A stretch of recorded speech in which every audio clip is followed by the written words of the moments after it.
क्या आप भी दिल्ली से मुंबई या फिर मुंबई से दिल्ली के बीच ट्रैवल करने का सोच रहे हो? तो आज की इस वीडियो में मैं आप सभी को बताने वाला हूँ महाराष्ट्र संपर्क क्रांति एक्सप्रेस के बारे में, जो कि जोड़ती है हजरत निजामुद्दीन रेलवे स्टेशन को बांद्रा टर्मिनस से, और वो भी मात्र 16 घंटे और 45 मिनट में कोटा, वडोदरा और सूरत होते हुए।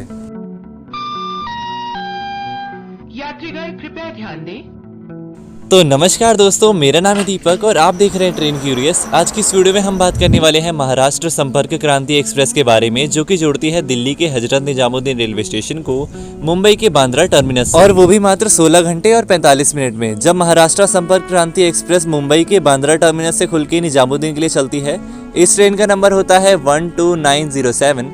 और जब महाराष्ट्र संपर्क क्रांति एक्सप्रेस दिल्ली के निजामुद्दीन रेलवे स्टेशन से चल के बांद्रा टर्मिनस के लिए चलती है, इस ट्रेन का नंबर होता है 12908। महाराष्ट्र संपर्क क्रांति एक्सप्रेस पहली बार लॉन्च की गई थी 4 नवंबर 2004 में, और इस ट्रेन की अगर एवरेज स्पीड और मैक्सिमम स्पीड की बात की जाए तो दोनों साइड से इसके एवरेज स्पीड और मैक्सिमम स्पीड सेम है। इसकी एवरेज स्पीड है 82 किलोमीटर पर आवर और इसकी मैक्सिमम स्पीड है 130 किलोमीटर पर आवर। महाराष्ट्र संपर्क क्रांति एक्सप्रेस 1366 किलोमीटर की दूरी तय करती है, जिसके लिए 5 स्टॉपेजेस पे रुकती है।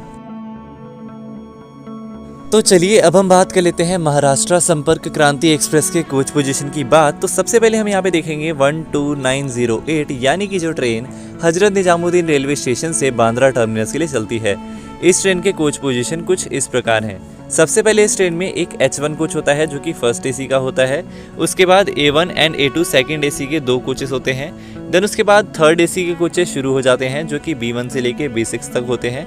B1, B2, B3, B4, B5 and B6। उसके बाद इस ट्रेन में M1 and M2 2 third AC economy coaches होते हैं। और उसके बाद इस ट्रेन में पेंट्री कार यानी PC होता है। और इस ट्रेन में रेस्पेक्टिवली 6 स्लीपर के कोचेस हैं, S1, S2, S3, S4, S5 and S6। उसके बाद इस ट्रेन में 2 जर्नल के कोचेस होते हैं और लास्ट में होता है SLR सिटिंग एंड लगेज। और जब यही सेम ट्रेन महाराष्ट्र संपर्क क्रांति एक्सप्रेस बांद्रा टर्मिनस से चलती है हजरत निजामुद्दीन रेलवे स्टेशन के लिए, इस ट्रेन का नंबर है 12907। इस ट्रेन के कोच पोजीशंस कुछ इस प्रकार हैं। सबसे पहले इस ट्रेन में होता है SLR। उसके बाद इस ट्रेन में 2 जर्नल के कोचेस होते हैं। उसके बाद S6 से लेके S1 तक रेस्पेक्टिवली होते हैं 6 स्लीपर के coaches, S6, S5, S4, S3, S2 and S1। उसके बाद इसमें PC यानी पेंट्री कार होता है। खाने पीने की व्यवस्था आपके लिए इस ट्रेन में हो सकती है। उसके बाद इस ट्रेन में M2 एंड M1 होता है थर्ड AC इकोनॉमी के कोचेस। और उसके बाद B6 से लेके B1 तक respectively B6, B5, B4, B3, B2 and B1 third AC के कोचेस होते हैं। उसके बाद A2 and A1 second AC के कोचेस होते हैं। लास्ट में होता है एक फर्स्ट AC का कोच, और यहाँ पर ट्रेन खत्म हो जाती है। महाराष्ट्र संपर्क क्रांति एक्सप्रेस के रूट और टाइम टेबल की बात की जाए तो चलिए हम पहले बात कर लेते हैं उस ट्रेन की जो ट्रेन निजामुद्दीन से खुल के बांद्रा टर्मिनस के लिए जाती है।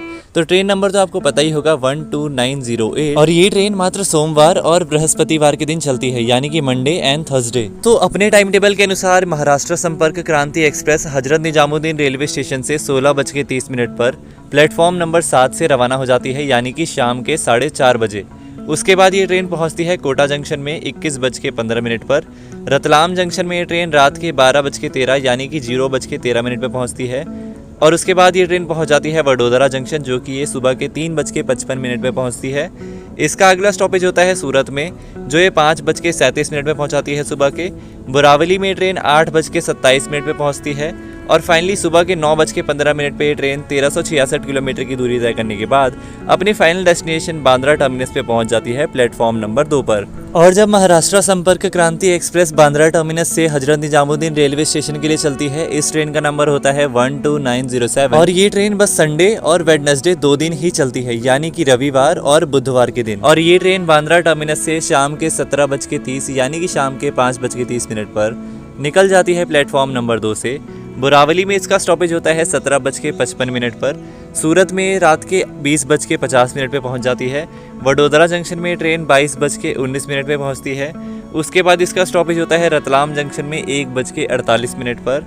उसके बाद ये ट्रेन कोटा जंक्शन में पहुंच जाती है 4:35 सुबह के। हजरत निजामुद्दीन रेलवे स्टेशन पे फाइनल अपने डेस्टिनेशन पे पहुंच जाती है 1366 किलोमीटर की दूरी तय करने के बाद प्लेटफॉर्म नंबर 7 पर। और यदि महाराष्ट्र संपर्क क्रांति एक्सप्रेस के किराए की बात की जाए कि इस ट्रेन का किराया हजरत निजामुद्दीन रेलवे स्टेशन से बांद्रा टर्मिनस तक कितना है, या फिर बांद्रा टर्मिनस से हजरत निजामुद्दीन रेलवे स्टेशन तक कितना है, तो उसके किराए आप अपनी मोबाइल स्क्रीन पर देख सकते हो, चाहे वो फर्स्ट एसी कोच हो, चाहे वो सेकंड एसी हो, third AC economy, sleeper coach और साथ ही साथ जर्नल कोचेस के फेयर्स आप अपनी मोबाइल स्क्रीन पर देख सकते हो 1366 किलोमीटर की दूरी तक बांद्रा टर्मिनस और हजरत निजामुद्दीन रेलवे स्टेशन के बीच। और यदि अब हम बात करें महाराष्ट्र संपर्क क्रांति एक्सप्रेस के कॉम्पिटिटर ट्रेन्स की जो कि इसे कॉम्पिटिट करते हैं, तो मैं आप सभी को बताना चाहूँगा कुछ ऐसी ट्रेनों का नाम जो कि Bandra terminus, Mumbai central, Chhatrapati Shivaji Maharaj terminus तक जाते हैं दिल्ली से। हरिद्वार एक्सप्रेस, स्वराज एक्सप्रेस, गरीब रथ एक्सप्रेस और साथ ही साथ युवा एक्सप्रेस है जो कि आप सभी को हजरत निजामुद्दीन रेलवे स्टेशन से पहुंचा सकती है बांद्रा टर्मिनस तक। न्यू दिल्ली मुंबई सेंट्रल तेजस राजधानी, अगस्त क्रांति तेजस राजधानी, गोल्डन टेम्पल मेल और पंजाब मेल, और इसके साथ ऐसी बहुत सारी ट्रेनें हैं जो कि चलाई जाती है दिल्ली से मुंबई के बीच। पर रियली मैं आप सभी को बस एक ही चीज रेकमेंड करना चाहूंगा इस ट्रेन के बारे में कि अगर आप मुंबई से दिल्ली का ट्रैवल करने की सोच रहे हो तो मैं आप सभी को बोलना चाहूंगा कि भाई इससे बढ़िया ट्रेन कोई और नहीं हो सकती है। और अगर आप ट्रैवल करना चाहते हो तो इसी ट्रेन से ट्रैवल करिएगा, क्योंकि ये ट्रेन आप सभी के पैसे बचाने में भी मदद करेगी और साथ ही साथ आप सभी को सही समय भी पहुंचा देगी। इससे पहले आप सभी को कोई भी ट्रेन ऐसी नहीं दिखेगी जो कि आपकी जेब पे ज़्यादा फर्क ना डाले।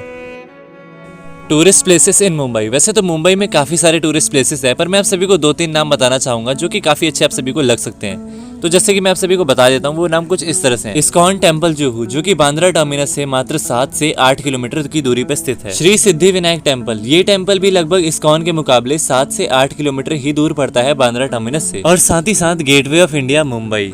तो स्पेशली ये 3 टूरिस्ट प्लेसेस जो कि काफ़ी ज़्यादा फेमस है मुंबई में, मैंने बस उन्हीं तीनों के बारे में बताया है। बाकी और भी बहुत सारे टूरिस्ट प्लेसेस हैं जहाँ पे आप विजिट कर सकते हो, और स्पेशली अगर मुंबई में आए हो तो आप सभी को एक बार बीच पे तो जरूर से जाना चाहिए। माय सजेशंस ऑन महाराष्ट्र संपर्क क्रांति एक्सप्रेस, अगर मैं आप सभी को कुछ रिकमेंडेशन दूँ, कुछ सजेशन दूँ महाराष्ट्र संपर्क क्रांति एक्सप्रेस के बारे में, तो मैं आप सभी को एक ही चीज़ बोलना चाहूँगा, दिल्ली से मुंबई तक के बीच तक का सफ़र तय करने के लिए महाराष्ट्र संपर्क क्रांति जैसी ट्रेन कोई भी नहीं हो सकती है जो कि आप सभी के पैसे भी बचाए और साथ ही साथ समय भी। काफ़ी सारी ऐसी ट्रेन है जैसे कि तेजस राजधानी हो गई, या फिर अगर देखा जाए गरीब रथ, तो उसमें बस 3rd AC होती है। बाकी अगर देखा जाए तो ये ट्रेनें काफ़ी ज़्यादा महंगी चलेगी, आप बस AC में ही ट्रैवल कर पाओगे। पर अगर देखा जाए तो इस ट्रेन में स्लीपर भी है और साथ ही साथ जनरल कोचेस भी हैं, और इस ट्रेन का टाइम टेबल भी बिल्कुल परफेक्ट है। वरना काफ़ी सारी ऐसी ट्रेनें होती है जो कि आप सभी को रात के 12 बजे, रात के 2 बजे भी पहुंचाती है। तो यार ऐसी ट्रेनें लेने से क्या फ़ायदा, जब आपको ट्रैवलिंग का कोई साधन ही नहीं मिल पाएगा, जब आपको घर जाने का या फिर कहीं जाने का साधन ही नहीं मिल पाएगा, तो आप उस ट्रेन से जाके करोगे क्या। तो इसीलिए मैं बोलूँगा कि यार ये ट्रेन आप सभी को लगभग 10 बजे से 11 बजे तक आपके डेस्टिनेशन तक पहुँचा सकती है। और यदि आप महाराष्ट्र संपर्क क्रांति एक्सप्रेस में टिकट बुकिंग की सोच रहे हो तो मैं आप सभी को बोलना चाहूँगा, इस ट्रेन में नॉर्मली टिकट बुकिंग अवेलेबल नहीं हो पाती है 1.5 महीने तक। अगर आप 1.5 महीने के अंदर टिकट बुकिंग करना चाहते हो तो मुश्किल से ही आप सभी को टिकट मिल पाएगी।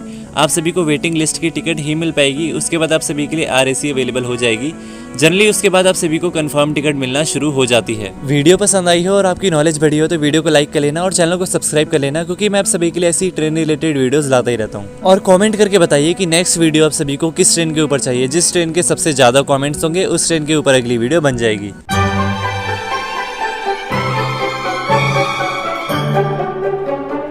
Thank you.